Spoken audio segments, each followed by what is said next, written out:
ناظرین، آج ایک مرتبہ پھر ہمارے پاس ایک دکھ بھری افسوسناک خبر ہے۔ بلوچستان میں دہشت گردی کی نئی کارروائی ہوئی ہے، جس کے نتیجے میں 7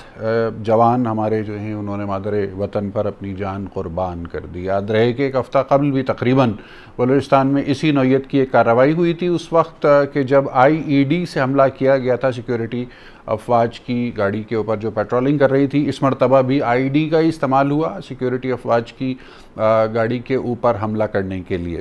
بتایا جا رہا ہے کہ مچھ میں دہشت گردوں کا FC کی گاڑی پر حملہ ہوا اور کیچ میں بھی فائرنگ ہوئی۔ تو مچھ اور کیچ یہ 2 ریجنز بلوچستان کے ایسے ہیں جو پچھلی مرتبہ بھی حملے کی زد پر تھے اور اس مرتبہ بھی حملے کی زد پر ہیں۔ کیا ہے یہ معاملہ؟ کیوں شدت اختیار کرتا جا رہا ہے بلوچستان کے اندر اچانک سے اس قسم کی کارروائیوں کا ہونا؟ اور اس میں جو اہم ترین بات ہے وہ یہ ہے کہ بھارت کی جانب سے جو اس وقت موقف اختیار کیا جا رہا ہے کشمیر کو لے کر، پچھلے سال اگست کے مہینے سے جو وہاں لاک ڈاؤن ہے جس کے اندر اب مزید سختیاں کر دی گئی ہیں، اس لاک ڈاؤن کے ساتھ ساتھ پاکستان کو گاہے بگاہے براہ راست یا انڈائریکٹلی اپنے میڈیا کے لوگوں کے ذریعے سے دھمکیاں بھی دلوائی جا رہی ہیں، اور خاص طور پر بلوچستان کے خطے کو ڈی اسٹیبلائز کرنے کے دعوے کیے جا رہے ہیں۔ بلوچستان کے سرکردہ سیاسی لوگوں سے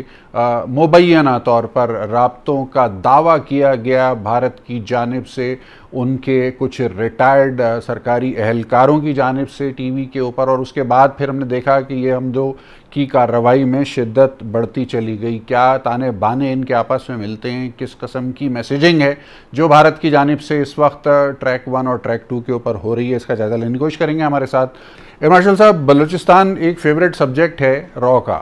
اور را کو شاید بلوچستان کے علاقے میں کام کرنے کا بہت عرصے سے ان کے پاس ٹاسک بھی ہے۔ میں سمجھتا ہوں کہ بلوچستان میں 2 عوامل جو ہیں وہ متحرک ہیں۔ ایک تو جیسا کہ آپ نے ذکر کیا کشمیر کا، دوسرا ہے سی پیک۔ اچھا، کشمیر سے شروع کرتے ہیں، اور جیسا کہ آپ نے کہا کہ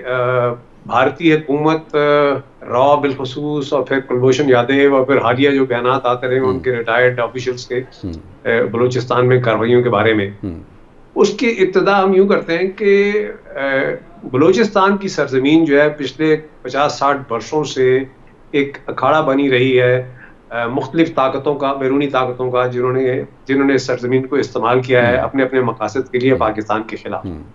اور پھر حالیہ میں ہم دیکھتے ہیں کہ چند برس پہلے مودی صاحب نے اپنی ایک ریپبلک ڈے کی تقریر کے دوران کہا تھا کہ وہ بلوچستان میں پاکستان سے بدلہ لیں گے یا کشمیر کے سلسلے میں پاکستان کو سبق سکھانے کی کوشش کریں گے۔ ایک طرح سے انہیں پاکستان کو تنبیہ کی تھی اور یاد دہانی کرانے کی کوشش کی، جس سے ہم یہ اخذ کر سکتے ہیں کہ بھارت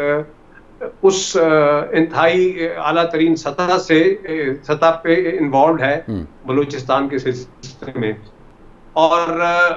لیکن دیکھنا یہ ہے کہ فی الحال نقصان پاکستان اٹھا رہا ہے، اور بھارت اپنے بیانیے میں قائم ہے کہ کشمیر میں جو بھی آزادی کی کارروائیاں ہو رہی ہیں وہ دراصل کشمیری نہیں ہیں، وہ پاکستان کی طرف سے بھیجے گئے گھسپیٹھی ہیں بقول ان کے، جو یہ کارروائیاں کر رہے ہیں، اور اپنے عوام کو بتانے کے لیے اور پھر دنیا کو جتانے کے لیے کہ ان کے اپنے بیانیے کے مطابق کہ یہ کارروائیاں اصل میں پاکستان کرا رہا ہے۔ اس کے 2 مقاصد یہ ہیں، ایک تو آف کورس کشمیر میں اپنا تسلط مضبوط کرنا، دوسرا پاکستان کو بدنام کرنا۔ اور اب صورتحال یہ ہے کہ ہمارے ہاں حال ہی میں یہ جو دہشت گردی کی واقعات ہوئے ہیں، یقیناً پاکستان کو نقصان پہنچا، ہماری انتہائی قیمتی جانیں قربان ہوئی ہیں، اور اس سے ظاہر ہے کہ پاکستان کے سیکورٹی فورسز کا morale پہ افیکٹ پڑے گا، پاکستان کے عوام کے morale پہ افیکٹ پڑے گا، اور بھارت کے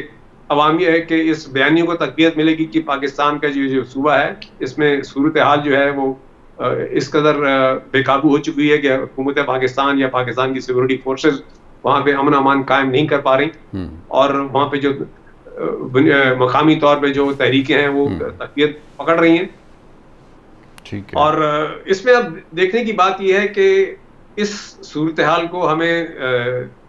دنیا کے سامنے بھی اجاگر کرنا ہے، یونائٹڈ نیشن کے سامنے بھی اجاگر کرنا ہے، اور اس وقت امریکہ کے سامنے بھی اجاگر کرنا ہے کہ وہ چاہے کچھ بھی ہو، بہرحال اس وقت وہ ایک سول سپر پاور ہے، اور اس کا اپنا ایک انٹرسٹ انوالوڈ ہے سی پیک کے حوالے سے کہ چین کو کسی قسم کا کوئی مزید راہداری یہاں سے نہ ملے جس کے اندر اس میں اس کی جو اکنامک اسٹرینتھ ہے وہ مزید بڑھ سکے اور وہ امریکہ کے مقابلے پہ آ سکے. اور جس سے یہ ظاہر ہوتا ہے کہ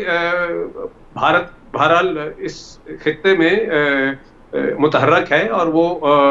نہیں چاہتا کہ پاکستان کو کسی قسم کا ریلیف ملے اپنے مغربی بارڈر سے، اور تاکہ وہ مصروف رہے اور اس کی توجہ مشرقی بارڈر سے ہٹ سکے اور اندرونی معاملات سے بھی وہ ہٹ سکے.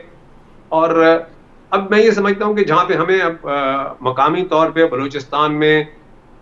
کوشش یہ کرنی ہے کہ ان کی جو نئی لیڈرشپ ہے، جو نوجوان لیڈرشپ ہے، اس کو انگیج کیا جائے سیاسی طور پہ، تاکہ ان کے اندر جو بھی احساس محرومی ہے کسی قسم کا جس کو بنیاد بنا کے بیرونی طاقتیں اس کو ایکسپلائٹ نہ کیا جا سکے، مزید بدامنی پھیلانے کی کوشش کرتی ہیں، وہ ختم ہو سکے. لنگو صاحب، یہ ایک اور افسوسناک واقعہ ہو گیا، 7 جوان شہید ہو گئے ہمارے. کیا صورتحال ہے؟ پچھلے ہفتے 10 روز پہلے بھی ایک واقعہ ہوا تھا، تو کیا وجہ ہے کہ یہ شورش بڑھتی ہوئی نظر آ رہی ہے؟ را اور این ڈی ایس کا جو نیکسس ہے یہ اتنا زیادہ متحرک کیوں ہو رہا ہے اس وقت بلوچستان میں؟ بات یہ کہ پاکستان کی مجموعی صورتحال جو ہے، جہاں تک اس کی سفارتکاری کا تعلق ہے، اس میں ایک بہت بڑا مسئلہ ہمیشہ سے یہ رہا ہے کہ بین الاقوامی سطح پر جو متحرک اور فعال قسم کی امداد اپنے دوستوں کی شکل میں ملتی ہے، تو میں سلامتی کونسل کا ذکر کر رہا ہوں جی، تو وہاں پر چین کے علاوہ آپ کو کوئی دوسرا ملک نظر نہیں آتا. صحیح ہے. اسی طرح یہ بڑا مضبوط کیس تھا جب یہ عالمی عدالت میں گیا ہے کلبھوشن کا، لیکن اس میں بھی تقریباً آدھوات قسم کا فیصلہ آیا ہے، پوری طرح آپ ہمارے حق میں نہیں آ سکا. درست کہا آپ نے. اور وہاں جو جج بھی تھے، ان کے گفتگو، ان کا مکالمہ، ان کے انداز، ساری باتیں سب دیکھ کر، اور جبکہ اتنی بڑی شہادت موجود تھی، اس کے پاسپورٹ جس طرح کے تھے، سب چیزیں تھیں، تو میں مجموعی طور پر اس ساری صورتحال کو دیکھتے ہوئے ایک تجزیہ کار کے طور پر یہ کہتا ہوں کہ پاکستان کا مسئلہ اصل میں یہ ہے کہ ہمیں اپنے معاملات کو ہندوستان کے ساتھ دامے درمے قدمے سخنے، بندوق، توپ، جنگ، محدود جنگ، تحریک آزادی کشمیر کی مدد، جس طرح بھی جس شکل میں بھی کرنا ہے ہمیں خود ہی کرنا پڑے گا. اور یہ جو واقعات جن کا ذکر ہمارے ابھی ساتھی کر رہے تھے ٹی وی پر،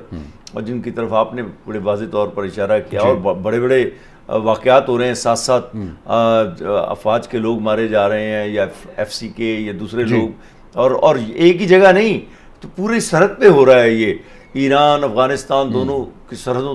کے ساتھ ساتھ، یعنی افغانستان کے ساتھ ساتھ جو علاقے میرے ایران سے مراد وہ ہے. تو یہ ایک بڑی صورتحال ہے جس میں آپ یہ محسوس کر سکتے ہیں کہ دشمن قوتیں جو ہیں، اگر میں ایک گول مول سا محاورہ استعمال کروں، یا ہندوستان یا دوسرے ممالک جو ہیں وہ دوبارہ متحرک ہو گئے ہیں. ورنہ این کرونا کے اس حملے کے دنوں میں بنیادی طور پر تو اس طرف توجہ ہی نہیں جانی چاہیے تھی. پھر تیسری ایک بات یہ ہو رہی ہے، پچھلے 10 دن سے 8 یا 10 مہینے کے بعد ہندوستان کا میڈیا دوبارہ پاکستان کی طرح متحرک ہوا ہے بڑی تیزی کے ساتھ. سچو بڑی بار روزانہ ایک دن چھوڑ کر اے بی پی ٹیلی ویژن اور آج تک اور دوسرے چینل جو ہیں انہوں نے پاکستان کو دوبارہ نشانہ بنایا ہوا ہے. یہ خاص پیغام ہے. جس طرح یونائٹڈ اسٹیٹس جب کسی جگہ کارروائی کی تیاریاں کرتا ہے تو اس سے پہلے سارے ان کا دنیا کا میڈیا جو ہے اس ملک میں جا کر بیٹھ جاتا ہے. یہی صورتحال ہے کہ ان کا اس وقت ہندوستان کا میڈیا پوری اوپینین بننا شروع ہو جاتی ہے پاکستان پر کے متعلق رائے بنانے کے لیے اس وقت وہ ہے، چاہے وہ کسی ہندو کے مارے جانے کا ذکر ہو کہ پاکستان ہندوستان میں کارروائی کا، یا اسے کیا کہتے ہیں افغانستان یہ کشمیریوں کی تحریک آزادی کے متعلق مسلسل، یا وہ ریاض نائکو والا واقعہ اور دوسرے تیسرے. تو یہ آپ دیکھیں کہ یہ صورتحال ایک دم تیزی سے پلٹ کر واپس متحرک ہو گئی ہے، اور ایسا محسوس ہوتا ہے کہ جیسے کورونا جو ہے وہ کم از کم سرحدوں پر حملے کی حد تک تو ایک ضمنی حیثیت اختیار کر گیا ہے، جبکہ حالانکہ پوری ملکی سیاست پر اور بین الاقوامی سیاست پر یہی ایک مسئلہ چھایا ہوا ہے. لیکن ہمارے لیے جو سرحدوں پر مسئلہ ہے وہ اصل میں ہندوستان اور دوسرے ممالک کی پھیلائی ہوئی دہشت گردی کا ہی ہے، اور اسے ہی روکنا ہمارے افواج کا کام ہے، اور دوسرے اداروں کا بھی کام ہے. انٹیلیجنس کا میرا خیال ہے کہ کام تھوڑا سا تیز ہونا چاہیے. جو پہلے ڈپلائمنٹ جس طرح تھیں جن سے فرق پڑا تھا زیادہ، چاہے وہ انٹیلیجنس کے لوگ ہوں یا افواج کے، اس میں کچھ ترمیم کی ضرورت محسوس ہوتی ہے. صحیح ہے. ورنہ ظاہر ہے کہیں نہ کہیں سے تو کسی کو خلا ملا ہے تو اس نے